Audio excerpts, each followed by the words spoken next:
আজকে নেতৃবৃন্দ আজকে দেখেছেন একটি গোষ্ঠীগুলো পিয়ার পিয়ার করে সারা জীবন চিৎকার করলো, পিয়ারা থেকে সরে গিয়ে এখন তারা আসছে কি গণভোট, জাতীয় নির্বাচনের আগে গণভোট দিতে হবে।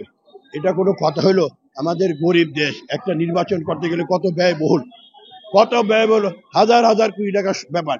আরেকটা নির্বাচন হবে, এরপর আবার জাতীয় নির্বাচন। তার উদ্দেশ্য নির্বাচনকে প্রশ্নবিদ্ধ করা, নির্বাচনকে পিছনের আরেকটা ষড়যন্ত্র। আমাদের তাদের কাছে প্রশ্ন, আপনারা কেন তাল বাহানা করছেন?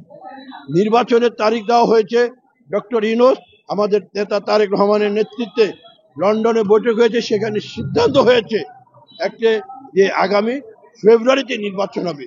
এর কোনো ব্যর্থ ঘটবে না, আমরা যেটুকু জানি, আমরা যেটুকু, সেই জন্য আমাদের নেতাকর্মীরাও সেই জন্য প্রস্তুত, বিএনপির সমস্ত নেতাকর্মীরা প্রস্তুত, মাঠে ময়দানে আছে।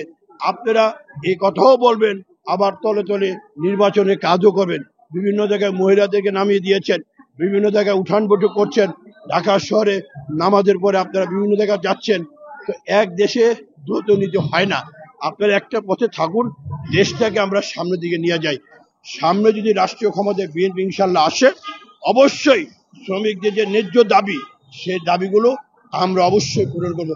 শুধু শ্রমিক দল না, আজকে ধর এই 31 দফার মধ্যে সবাই দেওয়া আছে, কৃষক কিভাবে করবে, মানুষের এই যে রাস্তাঘাটে দুর্ঘটনা হয় কিভাবে, রাস্তাঘাটে রেলপথ নৌপথ কিভাবে চলবে, সবকিছু এই 31 দফার মধ্যে উল্লেখ করা আছে। সেই জন্য রাষ্ট্রীয় ক্ষমতা ইনশাআল্লাহ আছে, শ্রমিকদের ন্যায্য দাবি, শ্রমিকদের ন্যায্য দাবি, সেই দাবিগুলো অবশ্যই আমরা পূরণ করব। ওনাদের কল কারখানা, ওনাদের যে দাবি, বোনাস সহ সবকিছুই আমরা ইনশাআল্লাহ রাষ্ট্রীয় ক্ষমতায় বাংলাদেশে আসলে বিএনপি অবশ্যই তাদের দাবিগুলো অবশ্যই পূরণ করা হবে।